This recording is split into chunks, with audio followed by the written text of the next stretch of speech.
too many details.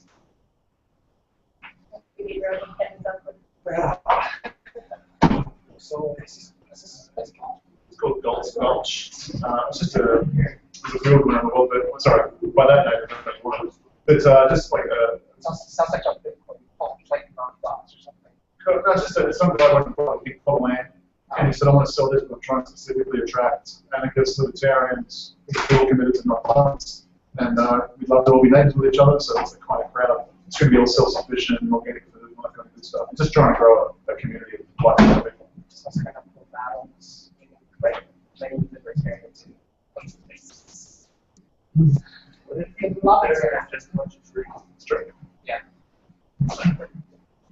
Because libertarianism is different from flavor.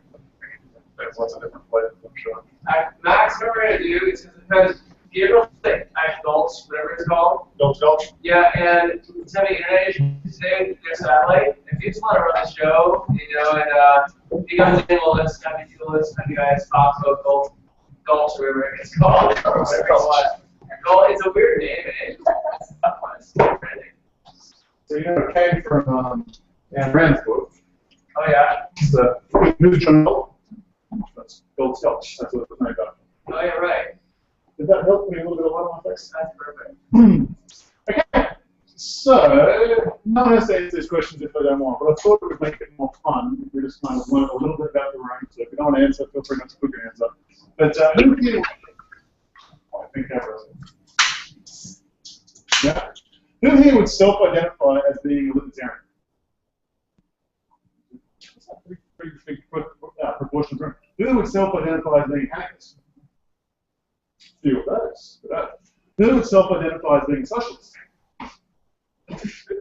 Handful of people there too. Cool. I'm very much socialist. Cool. And this may not mean a lot because we're in Canada, things are different, but is it acceptable to, if they use the Democrat-Republican model, would that make sense here or not? Just no? It doesn't make sense. Okay, I'll just ignore that word. So that's interesting. So we've got some people who self-identify here as socialists and people who self-identify as being anarchist libertarians and probably everything in between, if I could know the correct labels that Canada. Can you list some definitions? Okay. I'll give you some definitions in just a moment. But I want to first mention that I think it's interesting that most of us know each other, and probably we all like each other, and think that we're all good people.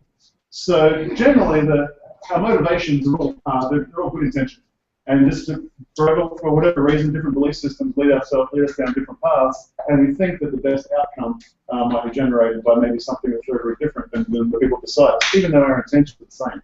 And we'll talk a little bit about that later today as well. So I'm going to define. Okay.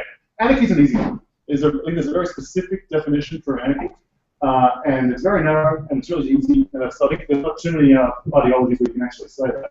A lot of them have different flavors. But anarchy has one simple rule. The golden rule. It's called the non-aggression principle, and it goes like this: no person or group may initiate the use of violence, threat of violence, or fraud to injure another person or their property.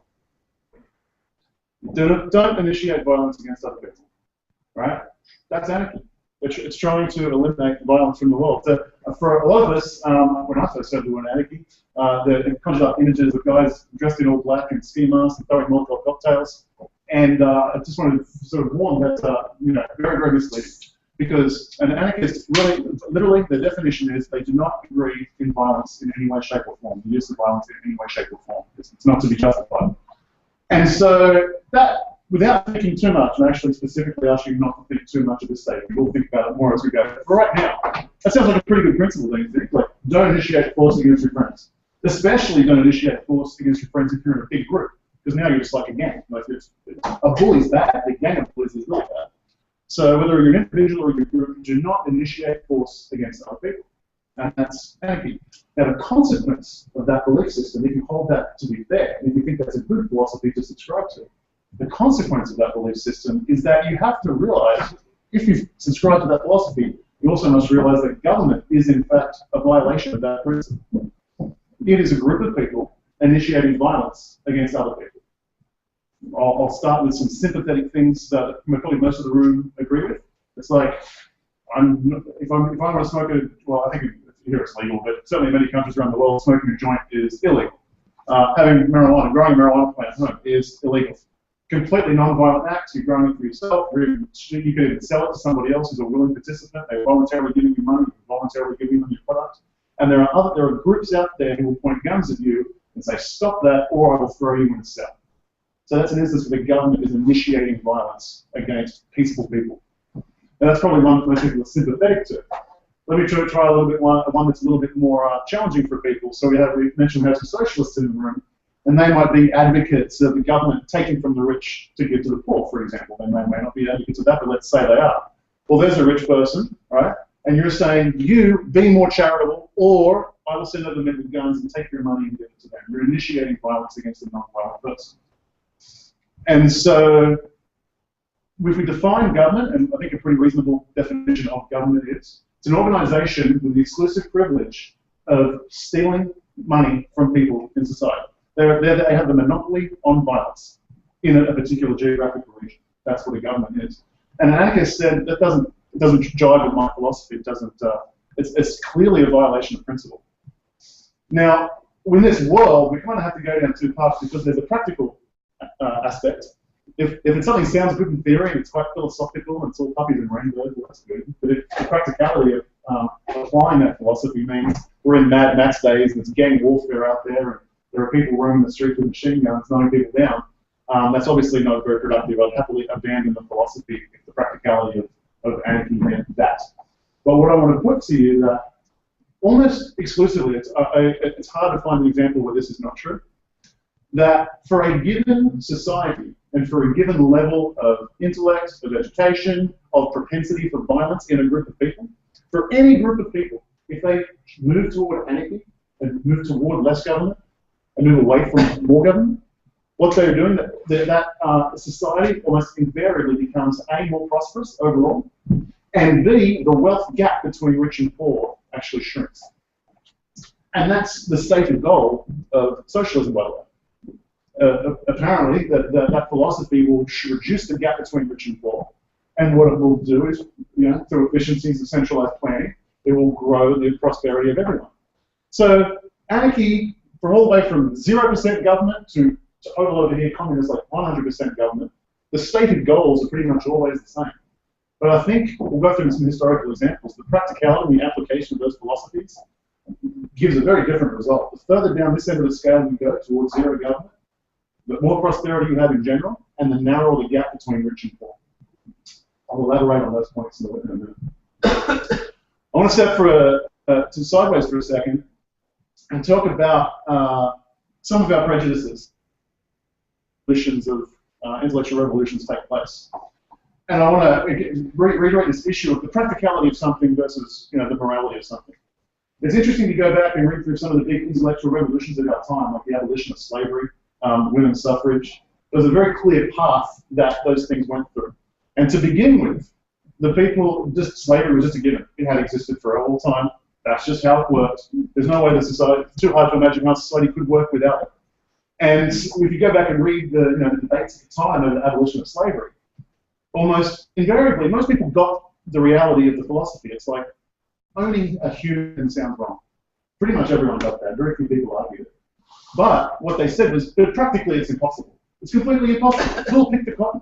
The whole economy is run on cotton picking. We need to pick the cotton. How the whole economy will collapse. We'll end up in anarchy, Mad Max days, and there'll be starvation and poverty everywhere. So even though it's a great idea not to own people, it's completely impractical. We can't support it.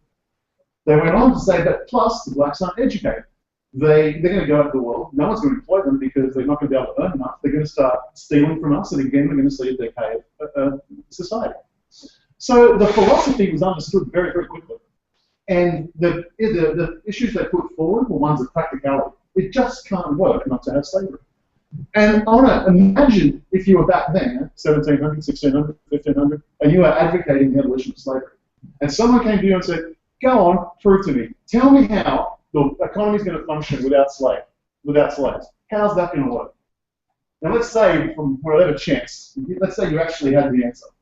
And you knew that the way cotton was going to be picked once the free market comes around with rapid innovation was these giant metal mechanical machines were going to be built that are running on dinosaur juice dug up from the earth on the other side of the planet, and these giant machines are going to efficiently harvest cotton and spit it out at a fraction of the cost of what it was to run slavery.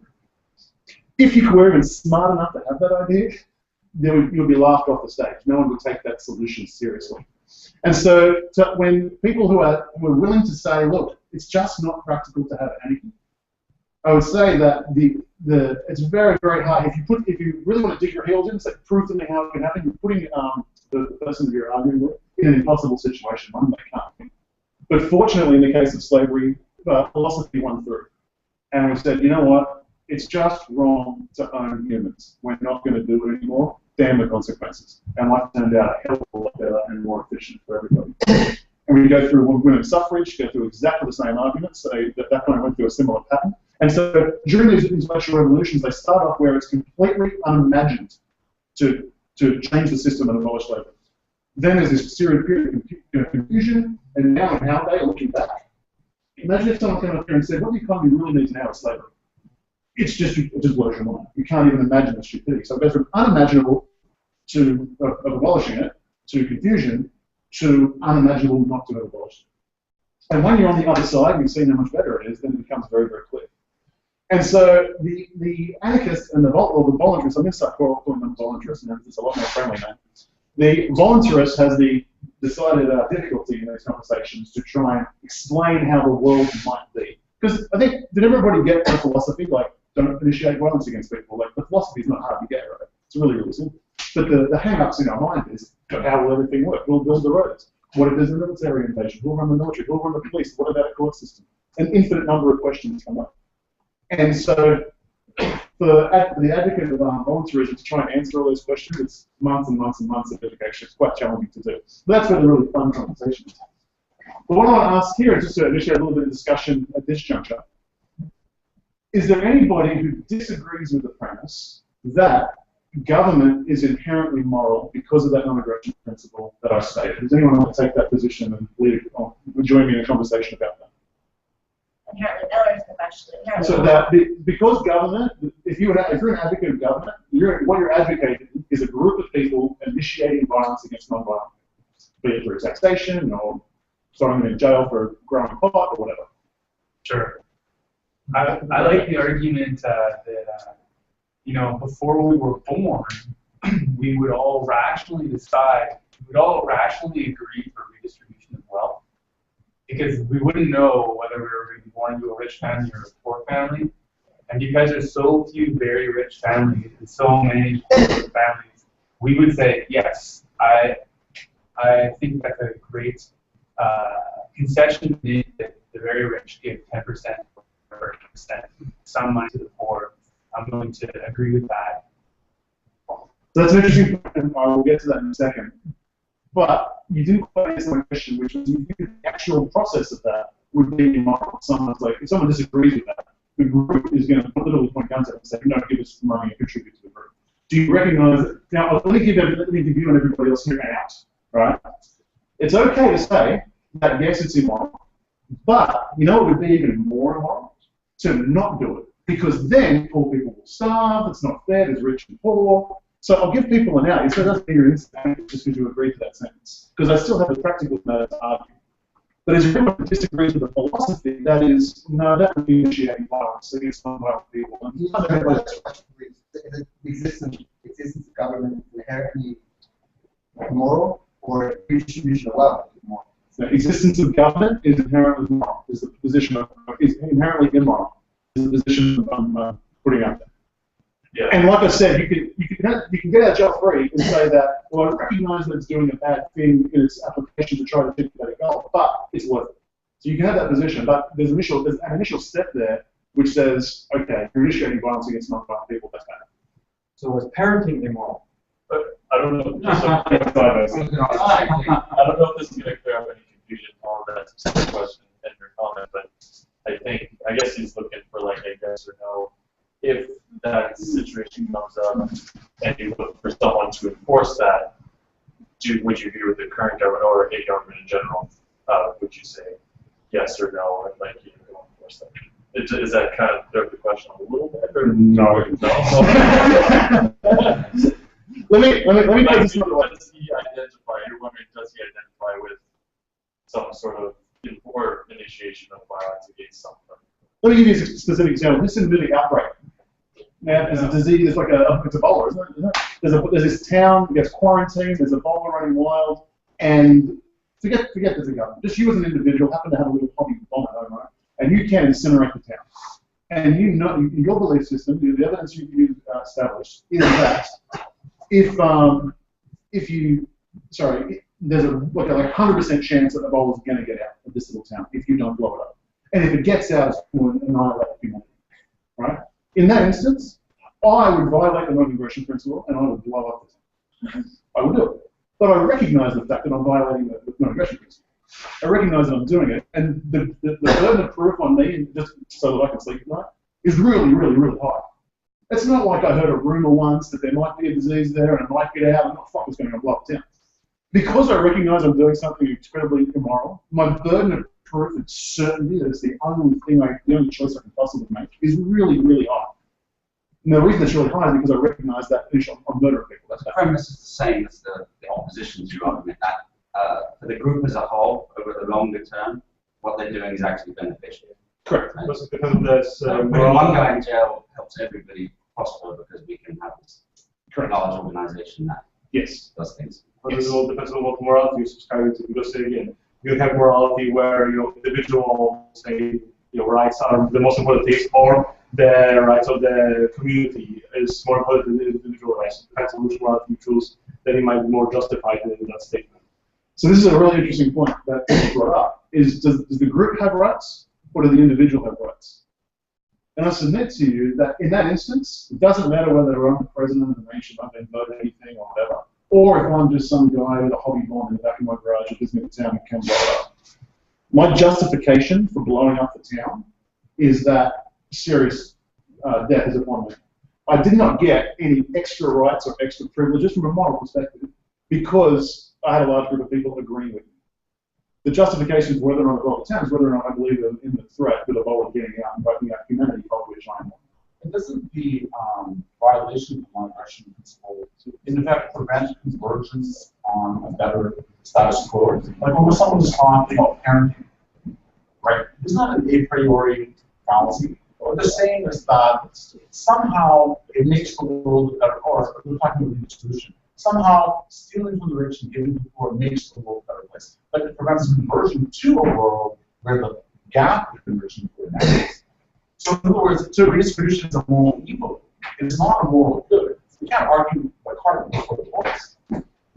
Yeah, exactly. A lot of points in there, and that again we get to the point of practicality, which is where all the fun happens, by the way. This is like, but here's the thing: it's really important moving forward to understand where the burden of proof lies, because, like I said, I can't just on a whim blow up a town and sleep well at night because I heard a rumor. The burden of proof on me knowing that there's no way in the world to contain this, it's absolutely going to get out, it's absolutely going to wipe out humanity. The burden of proof for me to decide to blow up the town is really, really high. I can't, it's not like a balance probability fucking blow it up, I'm not sure. I mean, it doesn't like that. As a microbiologist, that would never happen. Because there's no such thing as a disease which lights up the entire coast. Where there'd be no place for the just an example. Somebody can't bomb, but it's not the world. Yeah, you understand the point. You can tweak the analogy how you want. So the reason I pause on those points and kind of bring it up at the beginning is I want to submit to you that the burden of proof of the person wanting to use violence and advocating violence, in this case, advocating the state, is very, very high. Your certainty has to be really, really high. That without it, billions of people are going to starve to death because the rich can have all the money and the poor can starve to death. That's where, in my opinion, that's where you need to be in order to justify this violation of the non-aggression principle, to initiate violence against people. So now we can begin kind of a fun conversation, I guess. But isn't it the level you're willing to break the non-aggression principle different for everyone then? It's a completely subjective meter. So for you, it's blowing up a town because you're going to save the world, but for someone else, maybe it's like he pushed me. The application of the non-aggression is subjective, yes. Yeah, like hugely subjective. Yes. So there are consequences. Like, for example, at the end of the day, there's a big conversation about how court structures would work and how law would work, because it's a very important concept up front. Anarchy is not the absence of rules. It's the absence of rulers. Right? Pretty much everyone had a shower today, I hope. That's a good one. Yeah. Right? This is really, really important. No one put a point of going, right? This is a rule of society. Have a fucking shower, right? There's a rule, right? There's lots of rules. Don't cheat on your partner. They'll leave you. Right? There's lots of rules in society without rulers. And you could subscribe to rules. Anyone own a condo? Did you choose to have a rule in the homeowners organization? You choose to cooperate? You choose to put in money every week? If you fail to put in money every week, then you would have to put a lien on the property. You can enter into rules by agreement. There's a way to achieve it without rules. Someone to enforce those rules, like say judges or things like that, so that the rules will be meaningful. Otherwise, correct. Absolutely. And that's again big conversations. Like, and we'll get to it by the way. How do fucking courts work? How do judges work? Who'd be the policeman in a free society? Great question. We're going to get. So again, I don't think that anarchy means there's no rules. It's just mayhem out there. People shooting each other. It's not. There's lots and lots of very good examples, and we'll cover them very soon, about how you can achieve justice and without rules. Because by the way, those people who are aiming for equality, they're aiming for equality financially by giving a certain class of people, politicians, the more power than others. By creating inequality in power, you have the power to redistribute our wealth. You're aiming for equality in wealth by creating inequality in power. It's a bizarre concept. It inherently falls apart. Just one person, right? Because it's in the position that you can't have like direct democracy for everybody, because not everybody can be engaged with. But they can say, give their vote to someone to represent them, on a professional level. Yeah. So let's get into a little bit of the application. Is how it plays out. Baby boomer generation, right? Everyone knows there's like way more people like in their 50s, 60s, and around 20s and 30s.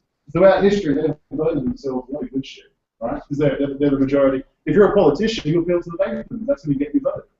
So what do? You start bringing in Obamacare, free medicine for all. And there's a pretty young crowd right now.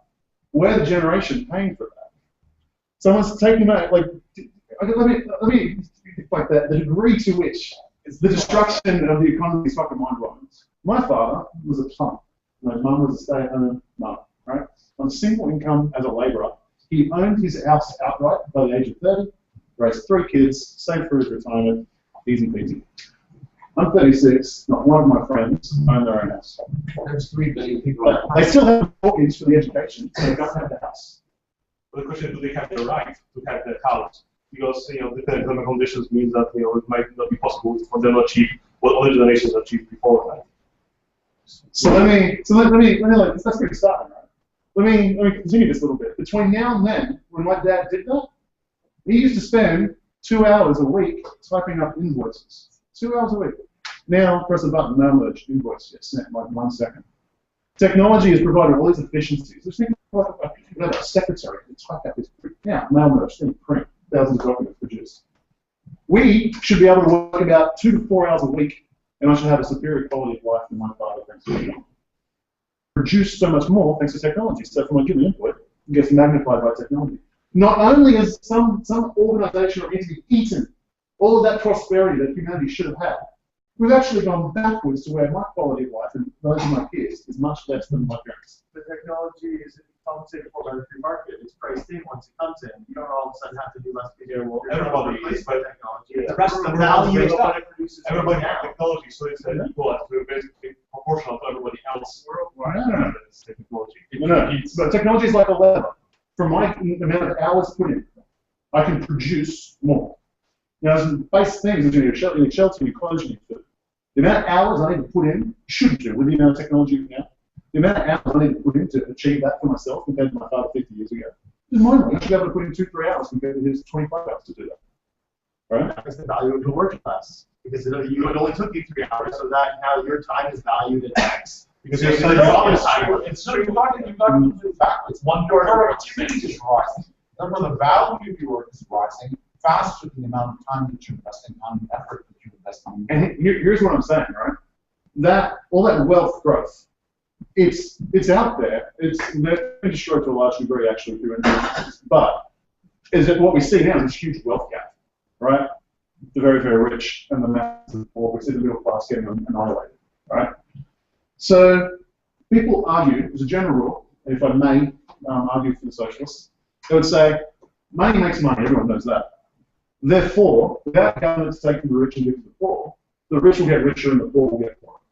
Is that a pretty reasonable argument they tend to make? It's something that most people believe, right? No. It's not. It's a self-correcting element to that. I think that's I'll continue. I think that's it's a general premise that most people subscribe to. Now, let me. One guy can know everything and no one will know anything else. So no, it doesn't get to absolutism, but the change is there. So let me point out a couple of things like history, right? 2-3 decades ago, America and China come up with these free trade agreements. Right? All the governments get out of the way, tariffs get out of the way. All of a sudden, any individual in America can buy anything from any individual in China. What you would expect, the rich country, the US, and the poor country, money makes money, right? Without government intervention with taxes and tariffs and whatever, you'd expect the rich to get richer and the poor to get poorer. Is that what we saw?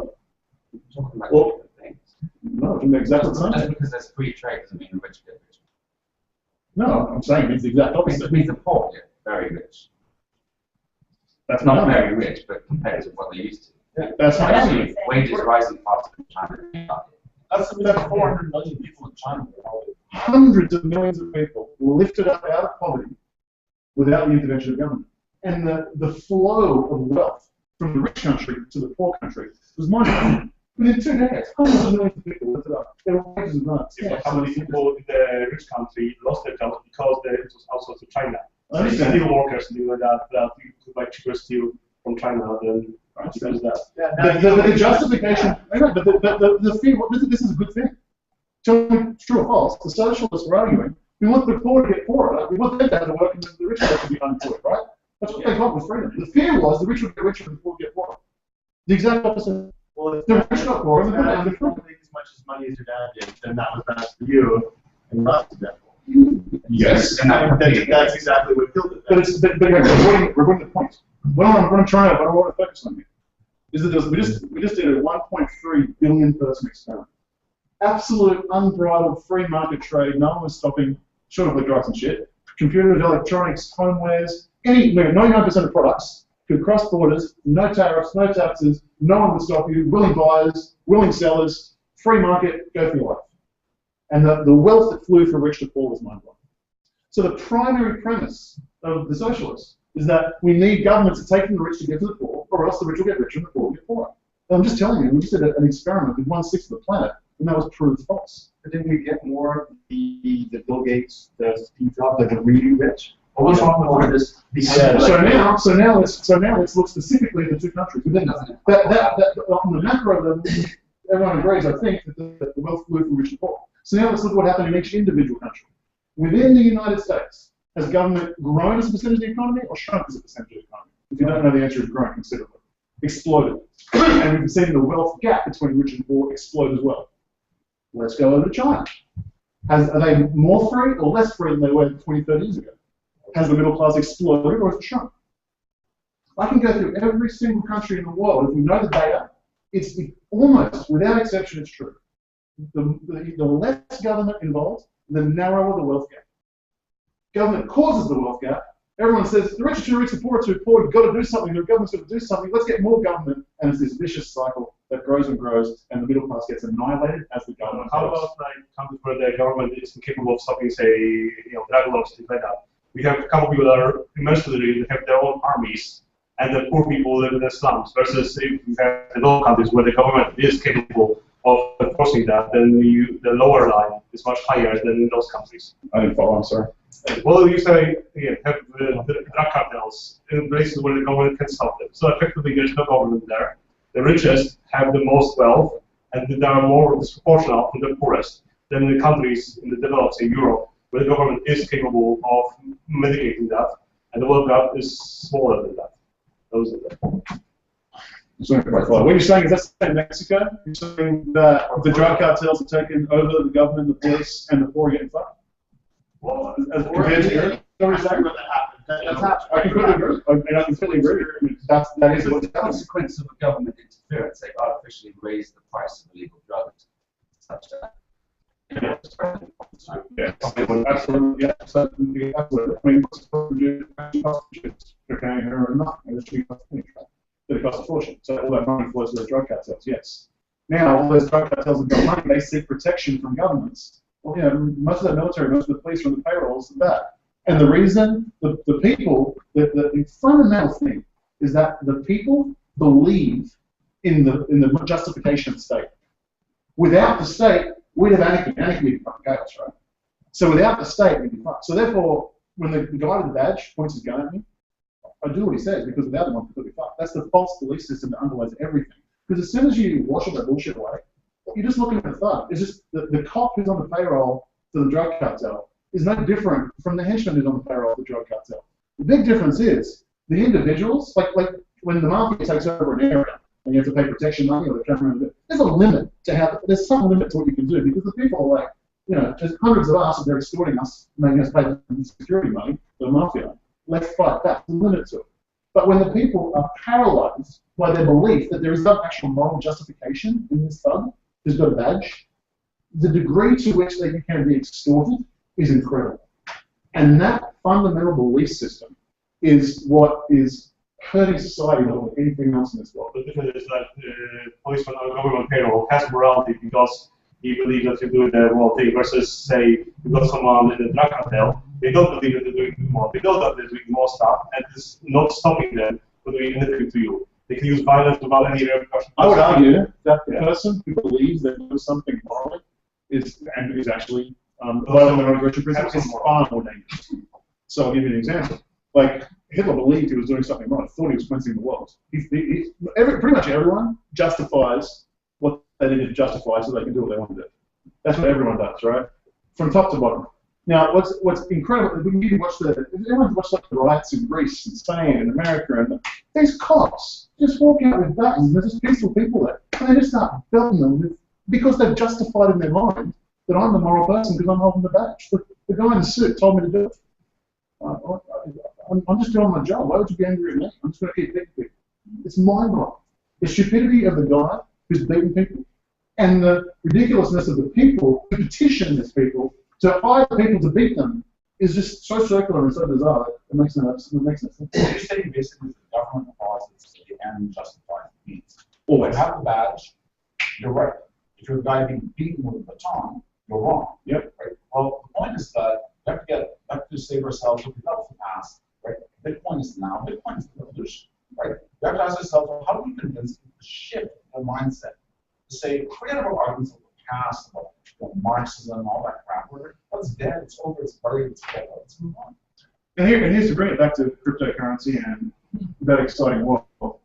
What's interesting here is that Bitcoin, its big promise, why it's so exciting for me, is that it is a non-violent world. No amount of guns, no amount of shooting, no amount of violence, no amount of force can stop it, can interfere with the trade of Bitcoin, right?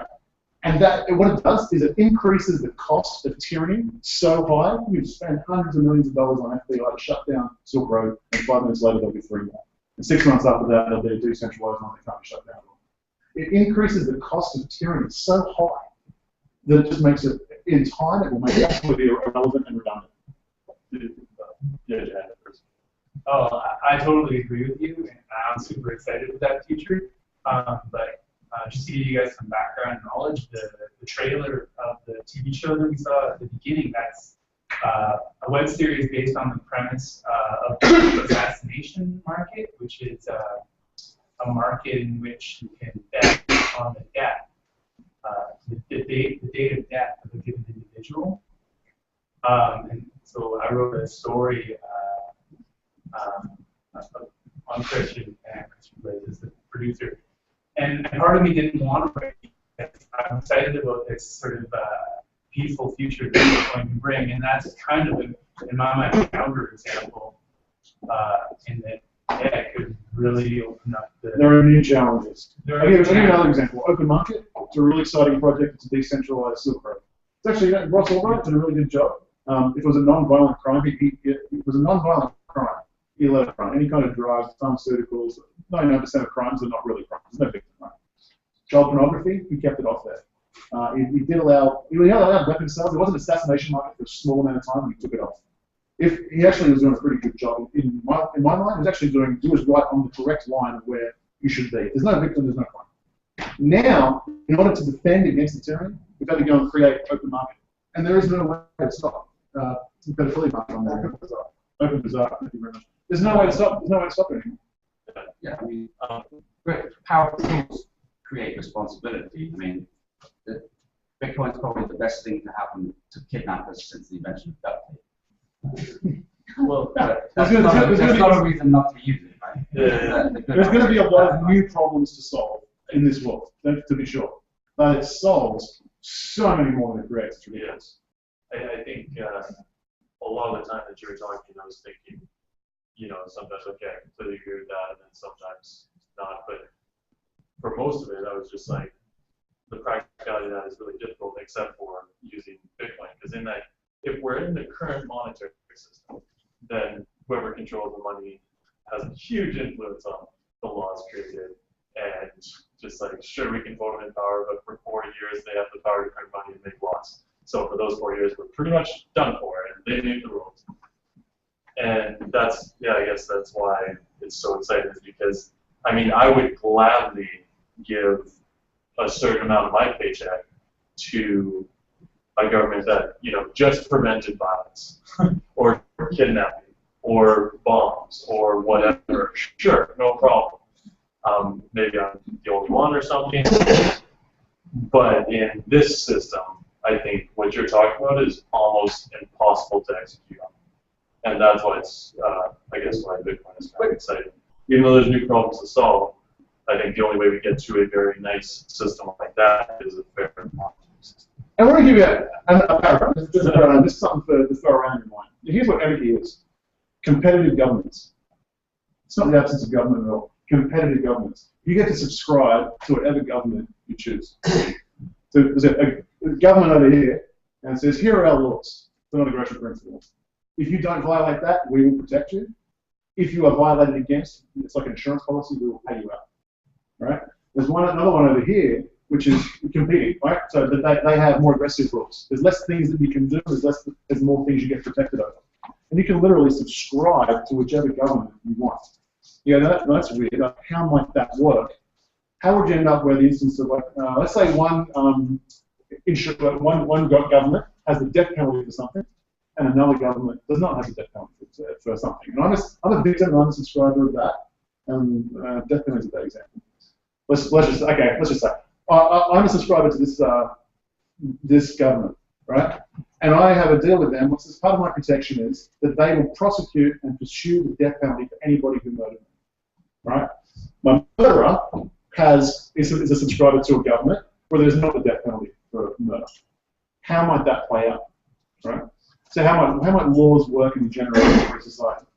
Let's think about this. My government over here has 1 million subscribers, and they've campaigned and advertised on the fact that they're going to seek the death penalty for every single person that gets murdered if you belong to that government, right? This guy over here, that government has 500,000 subscribers, and they campaign on the fact that they're not an advocate for the death penalty. So what happens? What would happen, most likely, is this government would say, if I fail to get the death penalty, then I'm going to lose X amount of my 100,000 people, and it's going to cost me $500,000 in fees. This government over here does its analysis and says, if I don't protect my guy from the death penalty, I'm going to lose about $250,000 in free. I'm going to lose subscribers. So what might happen is this government pays that government $300,000, somewhere in between the 250 and the 500, and you end up with the guy gets the death penalty. Now look at what happened.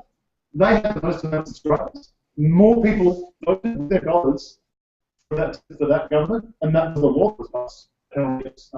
Murder against the death penalty. It's money. So you can actually subscribe. It's all the functions. Look, a small portion of what the government does is moral in terms of the actions they do. A police force is moral. A really easy way to know this is, can I do it as an individual? Am I allowed to protect my property from a thief? Yes. So therefore, I can outsource that to a police force. If I can do it as an individual, I can outsource that to somebody else.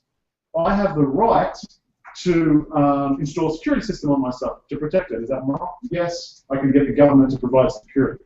Do I have the right to go to my neighbour and get him money to pay for the security system? No. Then I do not have the right to advocate for the government to take money for his tax by the police force. Really simple test. So I can do it as an individual. It's acceptable to advocate that somebody else does it for me on behalf of the group. All right? forgot I was going to a bigger point, but it's a really, if you want to know where the anarchy, because we actually have a really good sense of justice with regards to ourselves. But because we grow up in this world, we're just like, it's like pre-slavery. It's just like, that's just the way it is. What we've done is we justified all existences of violence, and we imagine that we have all these extra powers if you wrap it up in a vote of government. And you just don't. Government wasn't a gift from God. It was produced by man to serve man, and you cannot delegate an authority which you do not have. So if you can't do it as an individual, most people have a really good idea of what you're allowed to do. I'm not allowed to punch you in the face because you're smoking a joint. I'm not allowed to say, you're not being charitable enough, give me a wallet. I'm not allowed to do that. So therefore, don't advocate that someone else does it in a group, because you're just advocating the bully. You're just the bully's friend, that's it. And you delude yourself, you get enough benefits out of it that it's worth living in this society, but one day, and we're seeing it more and more, and there's a big awakening now, Ferguson, Occupy Wall Street, and Greece, and Spain, and Wright, and Venezuela, it's happening, the world is waking up very, very quickly. They were realizing that one day, the guns eventually that we've advocated for, that we've paid for, eventually they get turned back onto us. It's a very, very uncomfortable feeling when you do it. Probably people going through customs or something, you know how uncomfortable that feeling is, and they pull you into secondary, you want to go through all your shit, give me a password, they want to read your phone. Who's had that experience? Very, very uncomfortable. And as that grows and grows and grows, then you really feel it becomes very visceral that you are very much, you have no power in this world because you've abdicated. It's your fault. And my fault as well. We abdicated it to an organization that gave them power to rule over us. I have a question about competitive governments. You mentioned competitive governments, but governments basically have been competitive, and they do it through warfare, through violence. That's what their effective means to gain population and territory. So that's all in history. So what about how will the libertarian or anarchist system combat this general trend of human nature? Okay, so I think the question is, let's say we have a magical, wonderful anarchy land. How are they defending against foreign foes? Is that fair? Is that the question? Did I get it right? The solution for competitive governments is simply a citizen choosing the best system for them. When people don't choose, like they just get oppressed or they get taken over. This is like how it's cheaper to just pay for violence. So here's if you're given geography, not just the fact that there's more than one.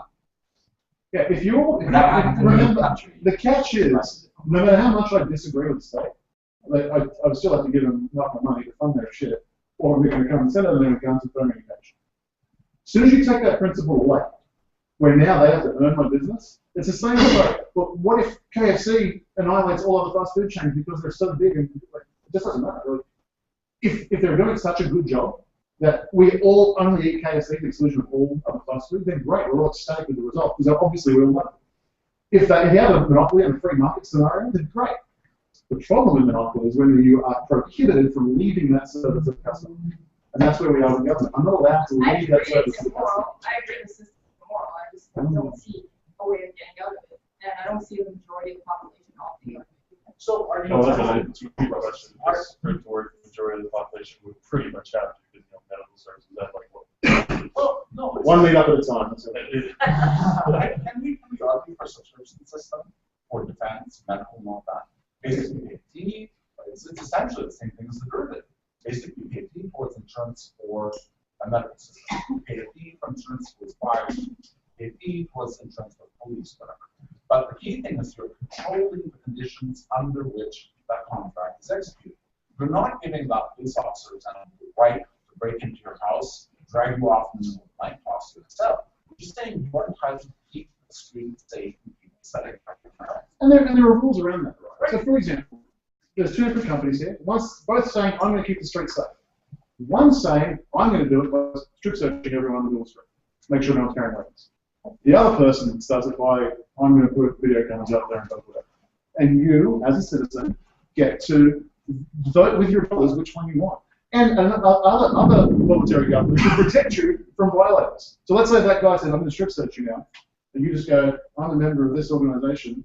They will fuck you if you try to do this. You will have a war. So no, don't do that. But then you don't think they get strip searched. Okay. Going back to your voting situation, if most of America is Republican and baby boomers and therefore want the strong enforcement of strip searching, and then you have 60% of America is the I want high security because I'm worried about bad things happening to me because I'm old. And then you come into that area, and since they have the more voting power, they will pay your government $500 to strip search you, and you get strip searched then, right? Correct. So in that, yes, exactly. So in that instance, so basically what it's actually delivering is what democracy promised, which is if the majority of society wants it, well, that's what you're going to get. But isn't there an implicit loss of efficiency and productivity inherent in a system that says, okay, it's all right to delegate the right to abuse or torture or whatever in the name of a greater good? Because that system will lose subscribers to people who are more free. Right? No, I'm sorry, it wasn't. Okay, let's say you have a system which is openly abusive of people in the name of security. Yeah. And you have another place which is purely voluntaristic, right? Where you subscribe for every service you want. Well, even if the people who are more violent pay off the government which is voluntarist, over time they'll become less efficient. Exactly. And this is the limiting factor on it. Right. Violence is very, very, very expensive. The only time violence works, the only time it works, is when it's outsourced. The cost of it is outsourced to others. I'll give you an example. Slavery. Yeah, you could buy a slave for whatever it was to buy a slave, all right? But if he ran, you had an entire government system honoring those property rights, and with policemen and sheriffs and whatever else hunting him down over several states. Slavery was horrifically inefficient. It only worked because the cost of slavery was not put on the slave owners, it was put on the whole taxpayer base. It was government that allowed slavery.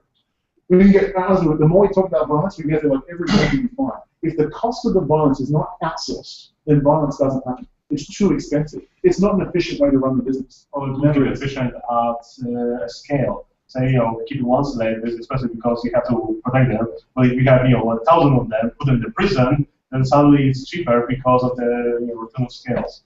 That's. You know how expensive prison is. That's how expensive prison in the States, for example. How much money it costs to keep one person in prison for 1 year. You're talking about millions of dollars. Exactly. Yeah, but they could just lock them in a room and throw food in the sewing equipment and never let them It's still costs $1 million. But again, if these people are being like immoral and disgusting, they're not going to have very many subscribers, right? Whereas the one who is because if you live in a society, right, and there's this rogue voluntary state pops up and says, hey, become a subscriber of my shit, I'm going to fucking slaughter everyone who disagrees with you, right? Don't you want protection from these psychopaths? So there's an opportunity for an entrepreneur to step forward and say, hey, we're going to protect everybody from these people. We will fucking annihilate any of our subscribers. You do, totally funded by voluntarism. Right now, you have a gang war. It's a monopoly gang war, and you've got to fund it with the like it. No, but there's a difference between use the label gang war and say it's wrong. I mean, some violence is right. If someone comes at you and beats you over the head with a metal baton, and you kick them in the groin or gouge his eyes out, well, that's perfectly all right. Because you're defending yourself from violence. The initiation of violence is wrong. Exactly. Responding in violence to violence is no problem at all. How the problem between democracy and the republic, where democracy is mob rule, so whatever you vote on, it's passed. Versus the republic, you got some constitution that's a law that you cannot change. So you cannot say everybody has personal freedom that's guaranteed by the constitution. You cannot vote to get rid of that right, like you would in pure democracy. How does that fit into this? Well, so both of those things are in the statist world, and I'm advocating of there being no state. But just a little side note to the question, in a republic you actually can vote. It's called with the American system, it's called the amendment process. You actually can change the rules. You can vote less rules for yourself. You can take away your right for free speech if you vote for it. In the US system, they've well moved towards democracy and they're ignoring the Constitution, so they don't need to ask the people's permission to take away your rights anymore. But in a proper republic, the people can always vote themselves less rights, but the government can't. Now that we're getting into like finer points where a lot of the discussion happens, I'm always interested in execution. Do you know of a startup addressing this problem right now? Startup. Or whatever. Oh, like or somebody. No. I'm talking about, yeah. So let's say, if I understand your question, you're saying, I think everything you're saying is great. How do we move towards that? Well, is anyone doing it? Yeah. Okay. That's a really interesting question. Well, it is because we can talk all freaking day we want, but until you have something that Now, is somewhat actionable. So, a couple of things I would say is that, one, the society is a reflection of the society as individuals, right? And as long as most people out there believe in, yeah, let's just use violence to sort out all our problems. Oh, I want to know what's in that food. Government, why don't you go there?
Like, even if it's not completely, it's like, oh, I'm going to make this one. But look, has the needle moved a little bit, maybe? It's through conversations like this. And thank you, because 99% of the people don't give a shit about this.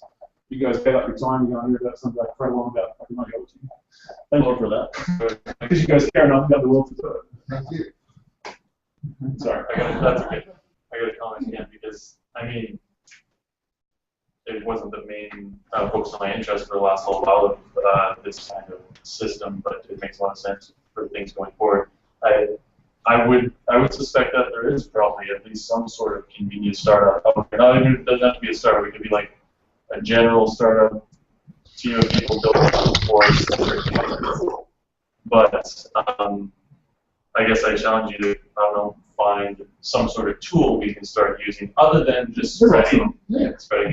So Bitcoin's one of them, right? Well, no, I actually specifically mean a company. Like, I think on Facebook, I remember like a week ago, somebody started like something called Open Government or blah, blah, and you can subscribe and almost everything you just said. So I think there's probably, you have heard. I was just going to say the idea of the company itself is kind of a government concept.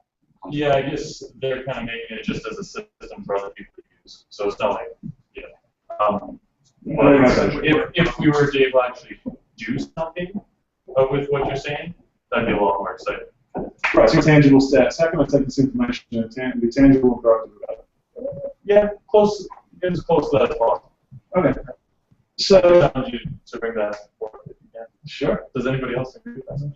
I think others are already doing this with Ethereum. Yeah, exactly.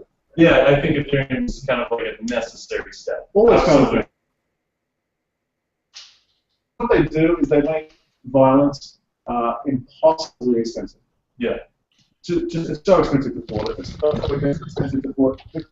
Yeah. And so, again, anytime you can either bring the violence out in the world for people to see, or make violence even better yet, make violence so expensive that it's just not worth doing, then you're going to have a victory. Well, it's instead of saying, well, someone else should solve it, why not actually get in there and contribute yourself? Ethereum is here, it's not the news yet. So why not actually learn program Ethereum, learn other languages that talk and create applications? That's a great thing. But everyone has different skill sets, and the movement needs lots of those different skill sets. We need marketing skills, writing skills, programming skills. So whatever skills you have, talking to your neighbor, talking about this shit at dinner parties when not necessarily everyone wants to talk about. These are the kinds of things where action actually takes place. And so, lots of different skills. You don't have that programming skills to contribute to the movement for it. So can I raise an objection here? I love one. I see all these people agreeing with me. I agree 95% of what you're saying. Yeah. I agree with the core philosophy, but I think government can exist without aggression. Okay. The reason I think that this land, which is we live on, is the one thing that we didn't create. So to claim private property over the land is kind of, in a sense, a type of aggression against others using that land. For example, if you own a ring of land around a group of people and you don't let them tread on that land, you can effectively blockade them. So if land is not 100% private, if there's a component of it that belongs to all of us, then you can justify government taxing that land and creating services from the funds that come from that land. Not human activity, not working, no income tax, no sales tax, but land tax. You can justify that based on the principle that land doesn't belong, 100% doesn't belong to a person. Maybe 85% belongs to a person because they homestead it, but not 100%. Because when you homestead something, that doesn't give you a right to have it for eternity. You pass it on to your children forever, and you get all the income. You get total. So you create a slippery slope. So what about the chair that bench that someone made? That came from a tree which was in nature. Does that belong to nature too, or does it belong to the labor of a building? Not a piece of land. Land is tangible. You can touch them. You can't take it with you when you You can pick up all the land. You can't pick up all the land, like 5 acres, and walk away. But you can pick up a chair, so you can. Okay, I agree it's immovable, but what principle are you hanging your hat on? Because it's movable, it's allowed to be. No, because it's not movable. It's mine, and I can stand on it and build a little fence and say no one's allowed to come into my land. I can make it as big as I want because it's free. It's free, right? I say I own this. Yeah, so there's a long history of this, by the way. The principle is called homesteading. It's been used many times throughout history. In South America, it was generally colonized. It's like obviously the East Coast was settled, New York or whatever else. It's quite valuable. It's cities, it's buildings, it's conveniences. A bunch of people. It's like, no, all right, go out west, find a patch of dirt, call it your own, raise crops, build houses on it, do whatever you want. You improve the value of it, it becomes yours. If you just claim it, put 4 pegs down, do nothing with it, after 5 years, we're going to say it's open, and someone else can come and use it. So you have to, with land, you have to take it and improve it and use it, and then it becomes yours. If you fail to do anything with it, then it reverts back to available, and the squatter can come and take over. That's how homesteading works. We're going to run out of good land then. Well, here's an interesting thing. That technology typically solves a lot of these problems. So, for example, we build higher up, right? Doesn't that effectively create more living space, more land than there was before? So there's projects out there now. One of the projects that maybe answers your question is one called seasteading. And so what they're looking at doing is building giant floating cities out in the ocean. And literally, it's like, that's the socialist floating city, that's the free market's floating city, and you can go and join whichever one you want and see which one prospers. And they're trying to create a competition amongst governments out at sea. It's about a 15 to 20 year project. Yeah. But that's out there. People are doing it. Actually, one of the original investors of PayPal was really behind that. There was like $5 million years ago. Yeah. Actually, to something related, would you say that there's a survival advantage being a physical engineering or anarchist as compared to being a statist? Yeah, survival aspect. Yeah, will eventually libertarians and anarchists out-compete the statists. It's not. I think there's a personal happiness associated to it. I'll give you an example where, it's very easy to come up with examples where you don't outlive them, like the guys who were thrown in the gulags, or the people who didn't agree with the state. But there's still some who survived. And there was still some who survived, but a lot more who survived who said yes, please, It's a survival. It's not survival fit, it doesn't necessarily happen. It's a survival factor, but it's not like a Darwin situation where you're talking about a rounding error versus something much more significant, like how much sugar you eat every day. See, what I'm getting at is that people who are free produce more technology, more wealth, more manufacturing capacity. Over time, no matter how whittled down the horses that group of people are, they will have much more power than people who remain on farm, low levels of technology, low levels of wealth, low levels. You're describing the United States almost. No, it's not labeled. It's not labeled. Efficiency because people that are free are higher producers. And then you add the less cost of government. it would be the most efficient system and should win overall. So you're talking about a small government state or no government state versus a high government state, and then the jury's in, right? And the United States gave the rest of the world, gave Western Europe 2,000 years head start. Within a century, they took over. Before World War I, before World War II. Within a century, they took over. Absolute freedom, homesteading. Go and find a patch of land, build on it's yours. Right? So the jury's in. Like, the less government, the more productive you are, for sure. But as an individual within a state of society, you can be extremely productive all you like. But the problem is, I'm not arguing from an individual perspective. oh, okay, well, from a group perspective, yeah, absolutely. Oh yeah, if there was a free state that was large enough to defend itself against the world, right? Now, if we can create a free state in this room, there's 20 of us, it's not going to do much against the Canadian Hills area, all right? So as long as you're large enough to defend yourself, you don't have to be that large, but as long as you're large enough to do it, at some point, as weird as this sounds, at some point, you're going to be able to build a nuclear weapon at home in the basement. All right? Yeah, don't fuck with me. It's game changer, right? It's like American guys that harasses Iraq or Iran. They don't harass China. They don't harass, they don't do that. They're polite. They don't harass North Korea, for God's sake. All right? Because they've got nuclear weapons. China. So, by the way, I just realized Gabriel is here. He's probably been waiting for a long time. Does he want to speak and want to sit down? Freddie, I want to notice that. Yeah, I'm just going to see my Gabriel. Can you hear us? No. Gabriel? No, we're on mute. Hong Kong's not a good example.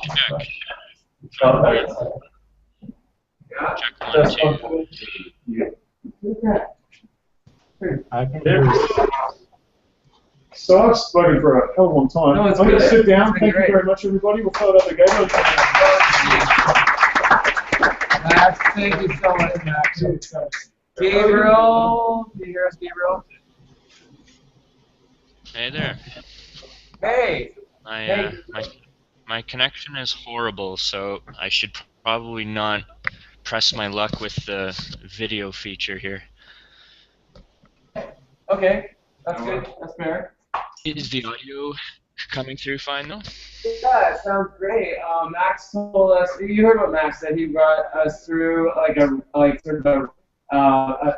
big picture view of anarchism, and we're just wondering, how's it going down in Chile? What's going on down there, and what are your perspectives on the matter?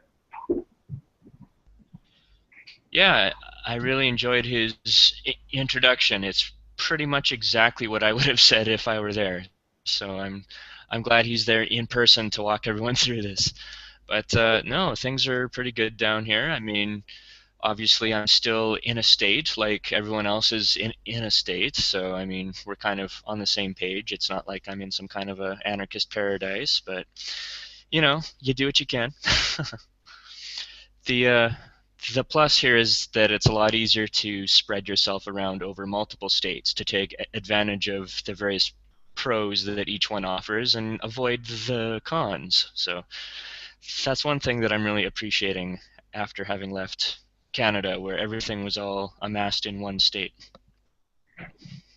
Awesome. So where are you right now exactly? Right now I'm sitting in the main clubhouse at Gulch, Chile. Oh, interesting. So there's been a little bit of a brouhaha around the Gulch lately. What's going on? You betcha. There's a lot of allegations flying around concerning the management, and there's a whole lot of people demanding a whole lot of answers, and it's going to be really interesting to see how things play out over the next month or so here. Do you want to do everybody a favor here, Gabriel, and just give us a rundown of what the Gulch is all about, please? It was originally pitched, and I guess up until quite recently it still is, but the idea was that a bunch of people of a fairly similar mindset, whether it was minarchist, libertarian, anarchist, whatever, they would all come down and buy land in this one valley, this one project. And it was going to be a sort of an experiment in what happens when we all move together and live as anarchists, even though we're in a state. And to be honest, it has not come together according to that concept, because you can't avoid the state as long as you're inside it. I really like the idea of seasteading and things like that, where you can actually get outside of state borders to experiment properly. But for a so-called libertarian or so-called anarchist community, I mean, there's so many laws here, it's crazy. You still have to work within the same framework that the Chilean state lays out for you. Everything has to go according to those rules. And when you have a lot of people that don't think that way, like, for instance, me, I come from a farm where we really didn't, feel the need to ask the state permission to do everything. If we wanted a road built, we just called up our neighbors and said, hey, let's go build a road, and we just did it.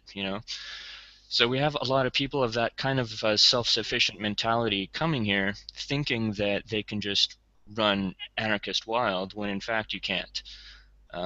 So a lot of deals have been made over the past year and a half between parties involving a lot of money, and a lot of these deals took place with handshakes and very casual agreements that were verbal.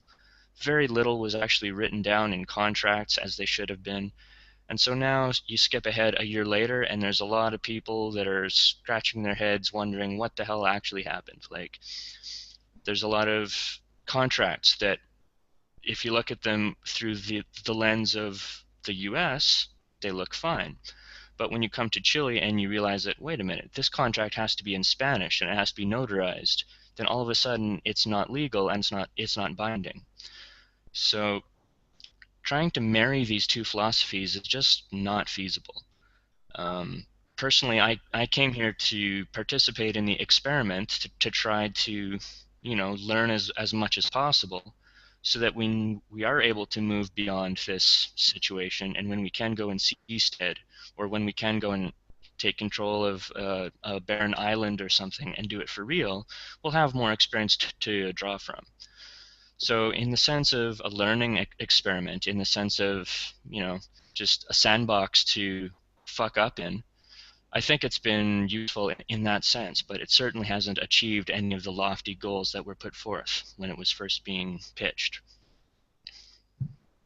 Crazy. So what are your plans for now at the Gulch?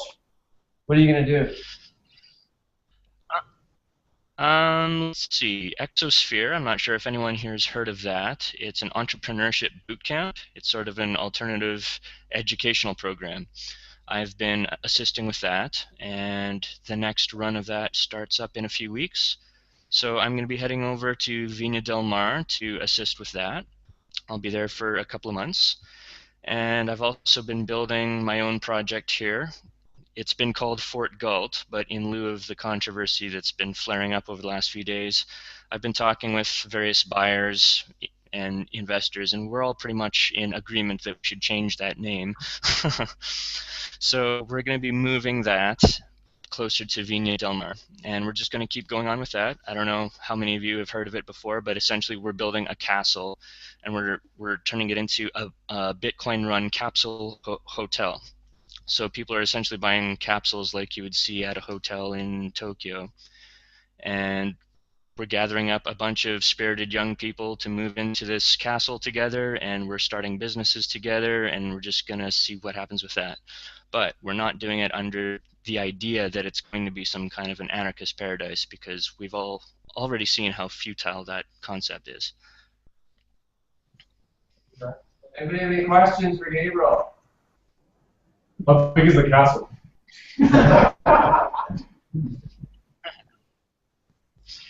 It's big enough to fit 200 pods in on the top floor, and the bottom floor is supposed to be commons like lockers, kitchens, there's a lounge, a bar, all that fun stuff.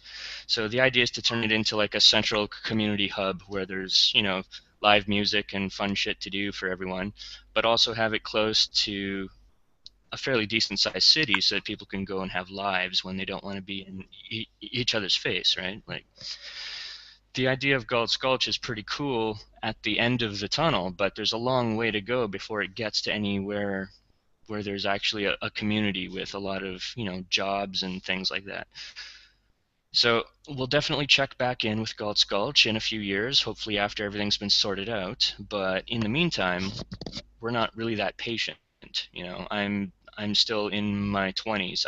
I want to start doing stuff right away, right? I don't want to wait for a bunch of old people to sort through their problems. So we're just moving on, and we're going to build this thing within 1 year, and we have shit to do, you know? Like, we're not a patient bunch of kids. We want to get moving with our lives and do some really cool stuff. So what countries are you going to be in, and won't you still have the same problem of being subject to their laws? Yes, absolutely. The first one will be right here in Chile, and we know full well that it's under Chilean jurisdiction. We're not going to pretend otherwise. So obviously during the establishment phase, I have an architect who works locally, and we have to make sure that everything's zoned properly and go through all that BS. It's not fun, but it's the price we pay to manage a project like this. And I guess the idea is that the management takes care of those problems so that the people who buy into it don't have to. So are the people that are buying in, are they the entrepreneurs, or who's living there?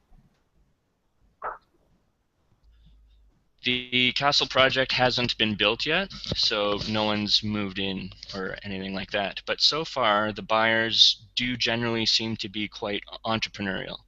They're generally on the younger end of the scale. I think about half of them have, partners or spouses or something like that, whereas the other half is single. They're generally under 30. Actually, the very first one is affiliated with the Seasteading Institute, and a lot of people seem to have kind of that adventurous drive to try to push boundaries and explore new options in life and figure out new ways of doing things. So we're kind of hoping to turn it into a melting pot with that sort of a flavor to it. Just a bunch of people that are all creative and exploring and trying to figure out new ways of doing things. And the idea is that the pods that aren't sold to owners will be available to rent, and the catch to it all is that you can only rent it with Bitcoin. We really want to encourage the cryptocurrency trend to take off down here because it really hasn't yet. They've embraced it a lot more in Argentina because of their severe inflation, but in Chile, people just really haven't clicked with it yet. So we're going to bring down the Bitcoin ATM and set up and have this big, interesting thing, this castle, this weird spectacle, to draw attention to Bitcoin. Gabriel, what happened in Argentina? Somebody made a really nice getaway in Argentina. Is that correct? Okay. Yeah, there is a guy who's built a very high-class gated community there. His name is Doug Casey. He's been in the libertarian investment world and all that good stuff for a very long time. And it's not really an option for people like me who are young and don't have a lot of capital to invest, because just to get into his community, you have to be, you don't get in for under several $100,000. Like, it's really expensive there. But so the idea is we're gonna, yeah.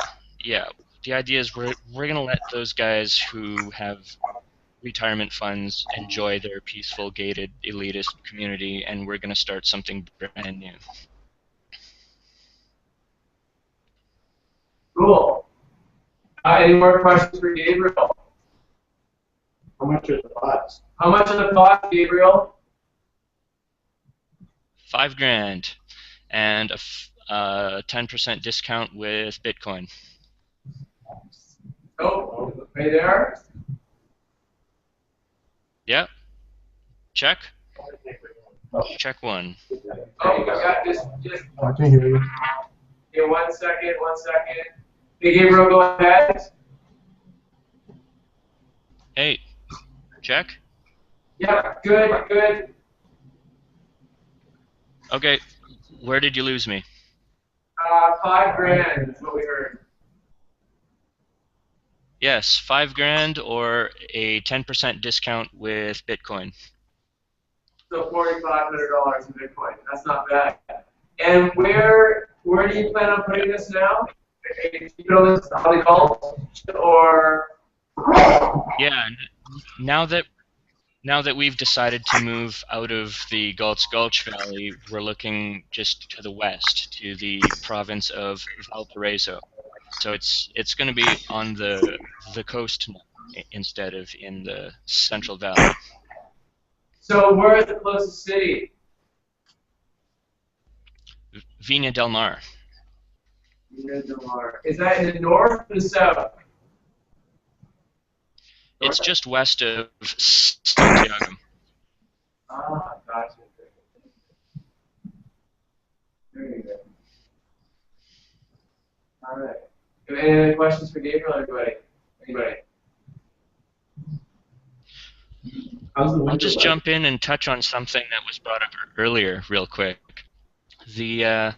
I really appreciated that introduction explanation, but I hope you guys discuss a little bit more about the issue of destroying the small town for the sake of containing the plague. I like to bring up doctors. We think of them like, what is their purpose? Their purpose is to heal. It's to do good. And what is the oath that they take? It's to do no harm. So I would suggest that doing no harm or doing no evil trumps doing good. Discuss. So you're saying, Gabriel, you wouldn't blow up the town? I would not, no. You would rather end the world. That's right. Okay. Well then. What about the position that, even though they don't have malicious intent, that the members of the town are actually a lethal threat to you? So I'm defending myself, or what? Yeah, exactly. Yeah. Yes. Self-defense is all well and good, yes. But it's self-defense to blow up the town, because if I don't blow up the town, I'm going to die. So it is self-defense to blow up the town, so therefore you would blow up the town. They aren't attacking you, though. It's the virus that's causing a threat to you, right? It's not those people. Kill the virus, then. The only way to kill the virus is to kill the host. The town is the host. You got to kill the virus, right? It is a threat to you. It's going to kill you. We must kill the virus. Leave the town. Leave the town. No, you're already Leave out the town. The virus is spreading from the town.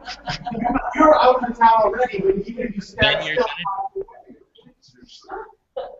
Then you're gonna die of a disease. Sucks to be. Blow up the town.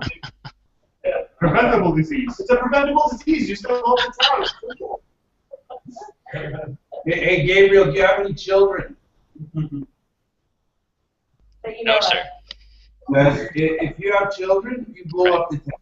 Yeah.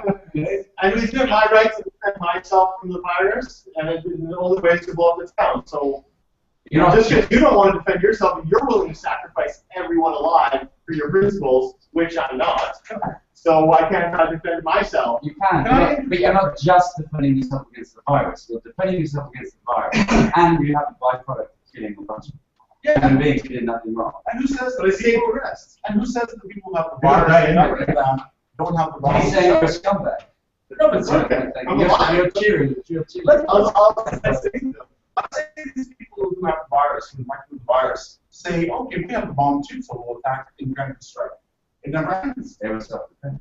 They're defending against whoever got them attacked. Right? It's a vicious cycle. What if your children have the virus? Can't we just blow up the town like 1 minute before the virus is going to kill the rest of the planet? Our life's over anyway, and I feel like that is a pretty good solution. I feel like if I was on the virus, I would voluntarily say, yes, kill me 1 minute before the virus gets out. I'm good. Yeah, I think that. No, I think it's a really good idea. I'm in the town I'm not. I want to live there, and I don't want to be blown up. We'll blow you up 10 seconds before the virus. You're still blowing me up, and that goes back to say. I feel like that's a pretty. Well, you can defend yourself. You're going to lose 10 seconds. Defend myself. You're going to lose 10 seconds. We're all going to lose fucking Take 10 it years. down a notch. Would you agree to seal up the town forever? And they Not just, let anyone know it. What if that's not enough? Let's go. We can leave it. well, yeah, they're gonna, but they are going to die. Are we saying the virus is going to kill them eventually, or the I was virus just is saying we're done? going to deny your right to ever leave. Because there's a virus. Because we're infected. And are they going to do that? Or are they just looking at the virus now? They're on their own now. It's a time you're waiting out. I think They're just saying So no. how about the carriers, but they won't have the disease, but everybody else will? I think, like I've just pointed out, I think there's some, in a lot of situations, there's a lot of, like, no situations, black or white, like, What low if the compromise. people outside the town are libertarians? and the virus is status aren't the libertarians? I think And that's then right. you have to say, well, I leave you on your own. Are we Gabriel, what do you think about my answer? Okay. What do you think? I want to hear Gabriel. Okay, I'm gonna just jump in and add something else, and that is, I do agree that there are times in which you can violate your principles. The trick is you have to be able to stand accountable for your violation afterwards and pay for the damage that you've caused. Something like murdering people and blowing up a whole town, you can't pay for that. You can't replace those lives. So that's where I would draw that line. If I'm unable to pay for my violation, I won't do it. You can technically replace lives intentionally by mass reproducing on your own. Well, or You don't have a mouth for that or something? No, but you know what I mean. Like, all right, you know what? We killed about 300 people. We're gonna have to hire these 300 women to have it 1 day each, and we replaced them. I can be sure that would go well. The best part, actually, of nuking that town is that you get to enjoy it for 10 seconds before the guilt kicks in, because you'll be dead when the guilt comes, right? That's terrible. I thought you were gonna argue for this. That's what funny. It's just like, okay, Gabriel, you didn't answer the 10 seconds thing. Would you blow up the town 10 seconds before the virus is going to take off the rest of the world? No, you wouldn't. No. No. 1 second. Like, 1 second. They don't have 1 second. And they all would love for you to blow it up because that means No, they can't love it. They can't love it. Who would do it? That's Okay, well, I want to see. The timing really isn't a factor. The timing isn't a factor. I'm pretty sure time is a factor because that's what money is based off of. So if you like Bitcoin, you like time. So anyway. But yeah, okay, your answer's no. What I mean is that no amount of time is the principle. Yeah. What do you think of I wouldn't Ayn Rand? subscribe to your government. Gabriel, what do you think of Ayn Rand? Sorry, what was that, Freddie? What do you think of Ayn What about her? What do you think of her? I'm just curious. He lives on gut to gut. I don't know. I'm just asking, like, I don't know, like, was she awesome? Was she great? Was she? I'm just curious, right? Have you read the book? She incorporated a lot of really. Yes, I have definitely read her work, and I think she incorporated a lot of really good principles into her writing. I don't think she was very good at writing, personally. I think she was extremely long-winded. She took 100 pages to say what you or I could write in 10 pages. And I think that she stopped evolving at a certain point. I think she got to a point in her life where she stopped exploring new concepts and she stopped pushing the envelope. She stopped being a philosopher and she started defending what she had already written. She turned into a defender of dogma rather than somebody pushing for more philosophy. So when that happened, I think she essentially died. But not That's really good. That's a good answer. Any more questions for our man in Chile? We're good? This was a different meeting. Yeah. Okay, go ahead. Have you heard of the term?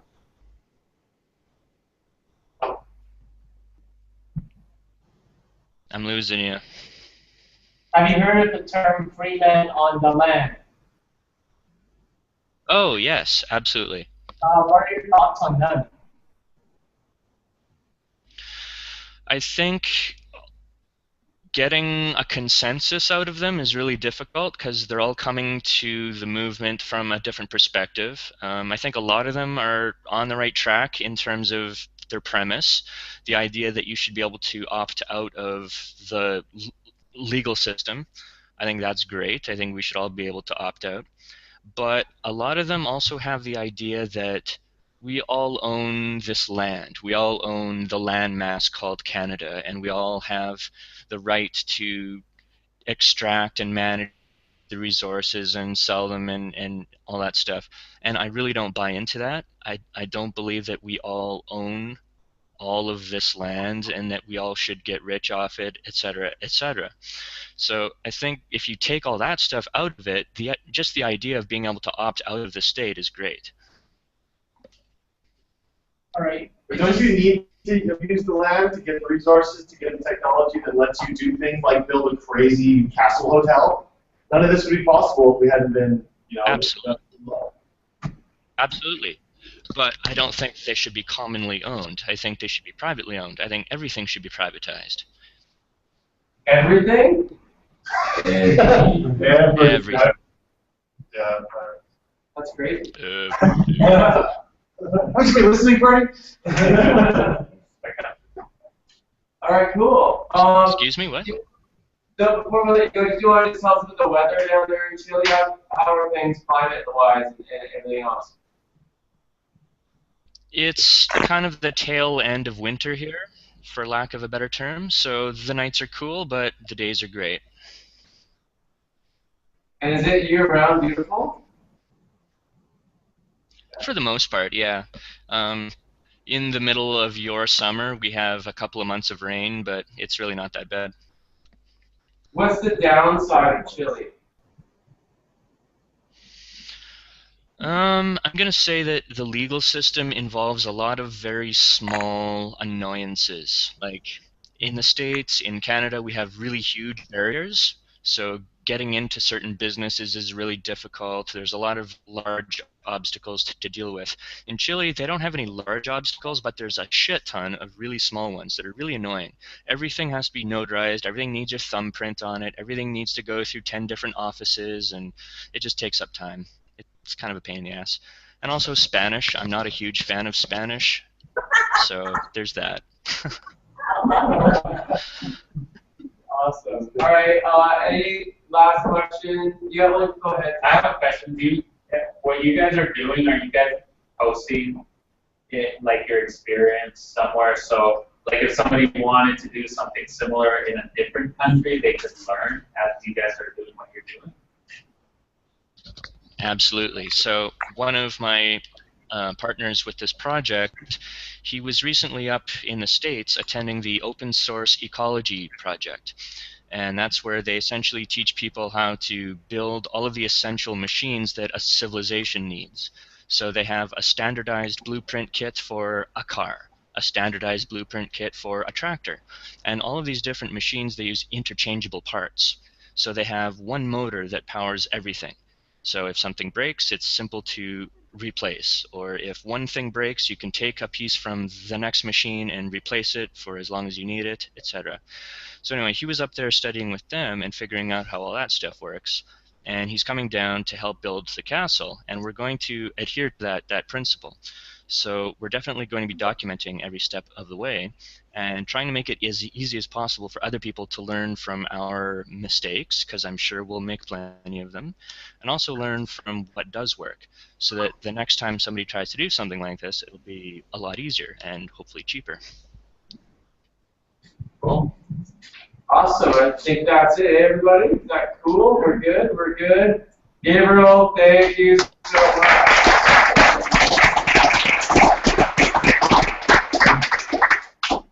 All right, we're going to leave the broadcast open if you guys want to hang out and listen to people chit-chat and move around.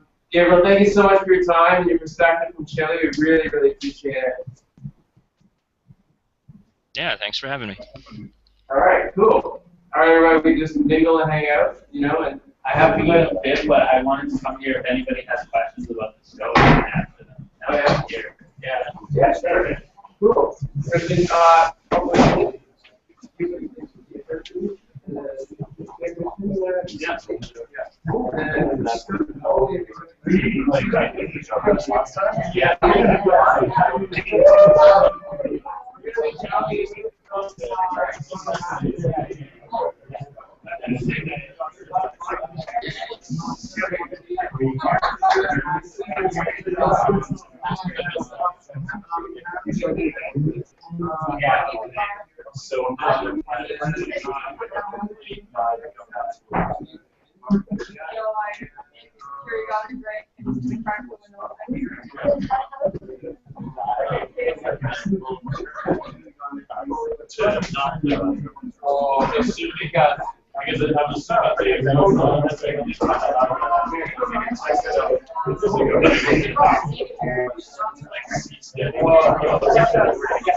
We're done.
Yeah, that's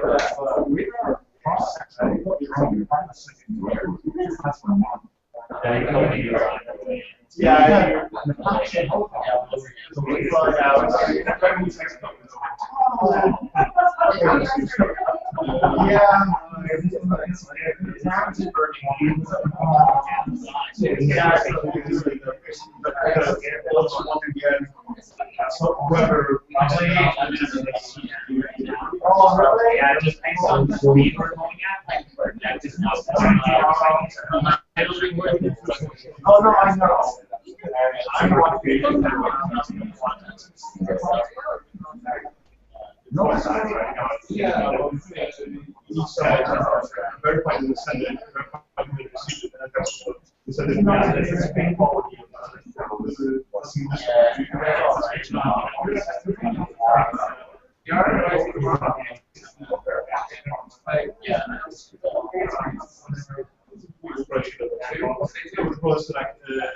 I claim the sentence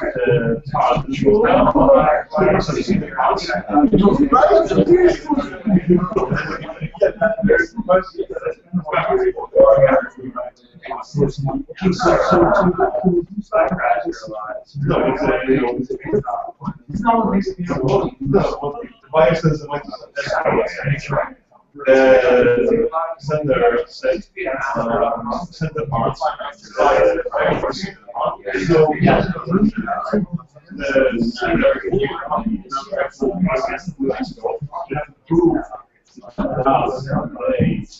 sensitive, therefore they are known because they are so like maybe there's some very system both money. I was like,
For example,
everyone else on these restaurants are doing it on this like but people are and then also that those like watching these that they sold and they point dropped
Yeah?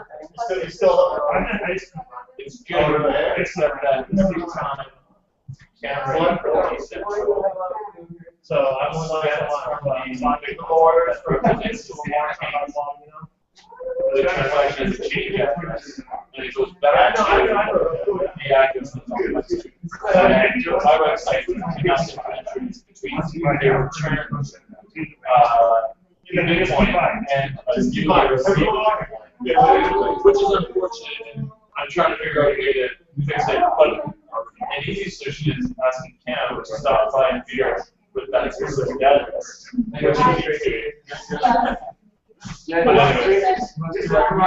So right now on the site, the numbers that we had, it says we received $150 this month, but I don't know how much it's going. Sorry, what was it?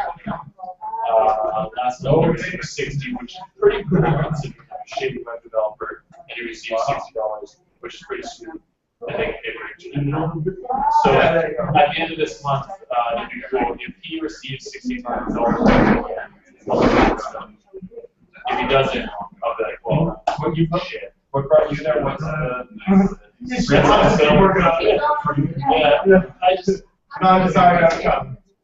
yeah. Well, it's yeah. I think yeah. Have you looked at the? Okay. Yeah. Yeah. I'm sorry, the why not the house. Yeah, that's right. That's right. Why not the house? So I watched the house first. It was like, I already know all this. I was like, should I watch the why? I was like, oh, no, this is the video. Right. Yeah. Like, this is the why. That's right. And then the problem is like what everyone wants to know about first, and then they get really tired and bored and like, all right, show me how. At least the first approach. I say it all the time. There's something What do I have to do? It's like there's certain things I want to have to learn on before everyone's face on this is like I'm on and on like a fair amount of and I wish everyone would just give $1 or whatever to whatever they want. And that's what I'm trying to create. $1 to what you want. Mars? Well, those are my wishes. I think science will solve it. Yeah, I solve it. It'll be like one day, they'll be like, oh, we figured it out. But that's the thing, I like that. All the startups that are looking to solve that, and there's just a certain amount of money. So how do we get the money? Who's going to give it? No one rich person is going to give them that money. So if you know any web developers that are interested in a project, show them my website as well. It's a long-term project. It would need it would be best if you had a full-time job, and then for like maybe 2 hours on the weekend, we could work on it together. But then again, it did come down to one That's pretty much it. Somebody looking for a side project. That's what brought you there? Because there's no guarantee of return on investment. It's like any startup. I'd say like a co-founder. Like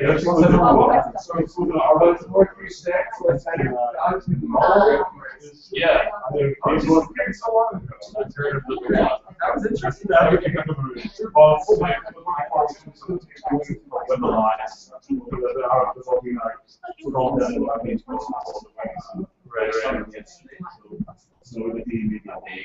Sure. Oh, what is that? Oh, the sex that you wrote down. Okay, cool. Well, yeah. I used to, as soon as like all the now I kind of appreciate it. Yeah, you got it. It's the best. It's the best currency. Except the fact that they forced it to allow I like murder coin. Didn't they increase the money supply? No, they didn't do that. They were, but no, that would be the opposite report instead. So they won't actually involved in the actual. No, because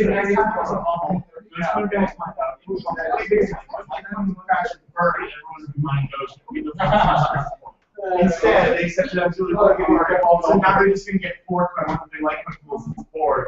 They can build their own blockchain for zero cost. Oh man! Like it was like they're like, oh, it's less vulnerable than hash rate. In the end, it's all just like, all right, these 5 people / pools can just fork us into that with zero cost to themselves. Well, way to go. There's no one about that. Like 10 people like an easy minus would fork it out and have a whole pool. Not someone. No, but now the pools can fork it with zero cost. At least with ASICs doing it, they would have been at a cost to do it. The pools now can do it for zero cost. Because they're already mining, they can just point their actually proof of work at building some blockchain and just fork it. And it's zero cost to them. No, but without the fork, that pools could also like ship themselves on those before free time. Destroy it. That's nice.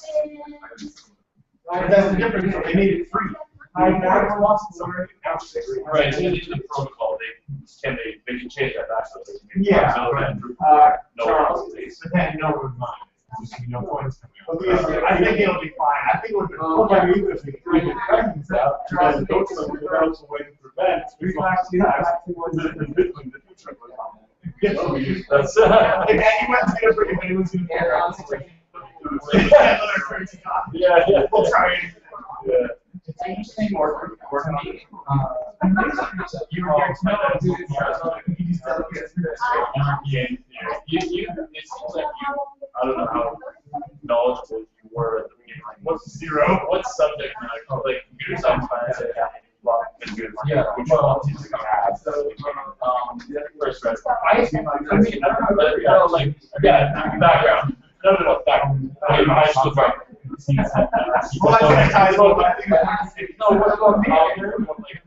I'm sort of okay, so Monday was something that everyone No, I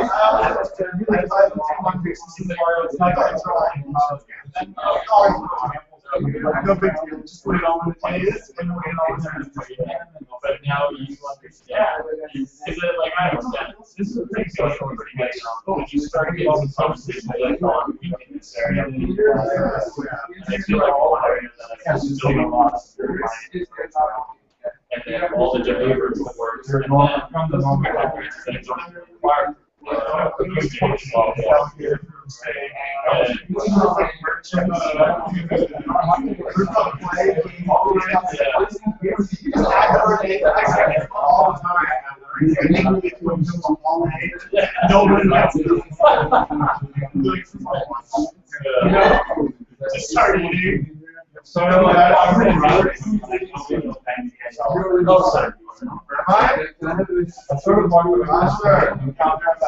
I mean, you're gonna love this stuff. No, you're gonna love it. Why? You're gonna own it. Oh, yeah.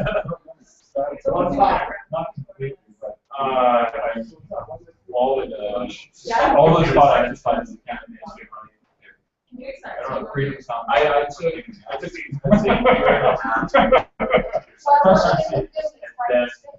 midway, I don't know what I was thinking. Well, I know what I was thinking. My dad would make up around that time, and then we switched to finance. What I kind of wish I stayed in computer science. I did a better job. That's true. When you cross, instead of graduating out of finance, I'm doing myself like in the recession. So that was even with all the hurdles I'm going through, and I've been working. And coming to a place that maybe it's not traditional, not so much directional drilling equipment that but I feel more free. I have a tool that has no just sensor and it goes in the drill well and blah blah. But you know, part of it's the people. I mean, so a lot of life is just the people around you. But whatever the rules are, it's your mentality. It's a good background, but unfortunately, it's not like I had like a whatever insane job. I was in camps the whole time in my oil fields. Yeah, it's good money. But and the other good thing, except like no girlfriend the entire time. Like that kind of stuff. Family, you're with assholes and friends. You don't have a social media. All this. That's like that story. I'm just like whether or not I can like support it or even though I have a good education, I had so much terrible there. So it was just like, I was like, and constantly because I didn't want to talk to anybody else. So I came out of the oil field just like, where and I feel good that like, we're going into like jail, all these different social studies and societies going that was all together. Now maybe all this just like and we're not really basically if you look at certain people in the state, look at it right now, the U.S. are subsidizing because there's really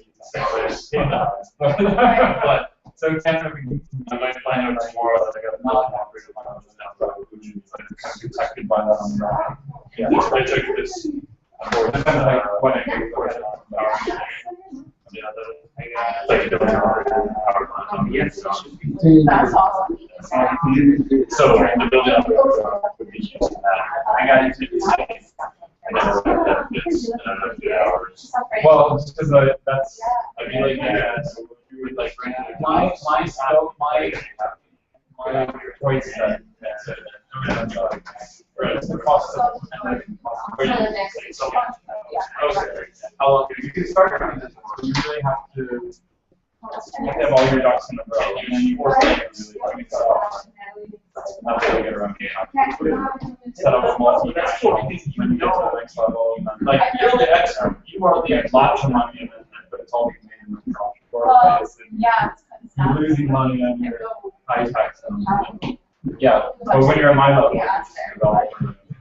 you get a that's true, but right. You know, the government comes right into that. I guess that's why you constantly were migrated to be Eventually, I'm hoping you go. I started becoming because you're like, this is necessary for Bitcoin to succeed. You need mortgages, you need loans. How are you going to do that? Right, it's like you want the I thought they're all paying 30%. All the things they put in. Right, you know, that might change. Now I might be in a better position. Really afford to pay the fees are the ones that are charged to people, right? And you know, I'm also in that. Even though you can't go anywhere else. Since I'm right, because that's right. Because you have for me, like, so we know the money and paying taxes just. And then like, okay, well, I mean, I'm getting like. But yeah, I mean, I agree. Taxes is right. Do you want it's a form of slavery.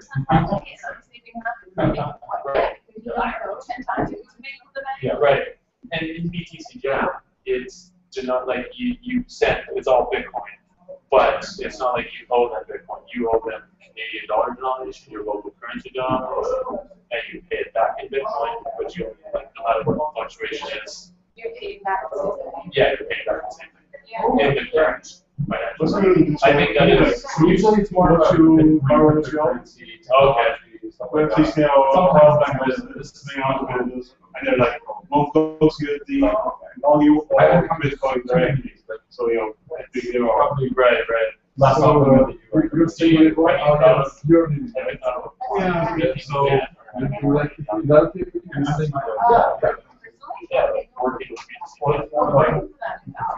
new technology, because I feel like I watch 23 branches of something else. What do you see Bitcoin brings to the world that how you see like very specific and I like talking about you have to having those skills to actually get something done. This is right. Very opportunity for you. And like I said, are you mobile? Do you have like you talked about things in San Francisco. It's in San Francisco, so you might have to move there. Yeah. Do you know a lot about Bitcoin already? Sometimes around the world, it's like yeah, it's actually places with more free, more. I'm so jealous. And nobody wanted to use it like 4 or 5 years ago. Oh, okay. I mean, code on a blockchain. Like, yeah. Really what You might argue like place like Hong Kong, like, right? Like every chain is like recorded. Maybe. You were kidding. Right? Right? Go back to that picture. It's like there's difference between right? Here there's what I've never been in one place where there is nothing. It's just like anything. Yeah, it just destroyed everything. and that's what's more important. I'm so jealous.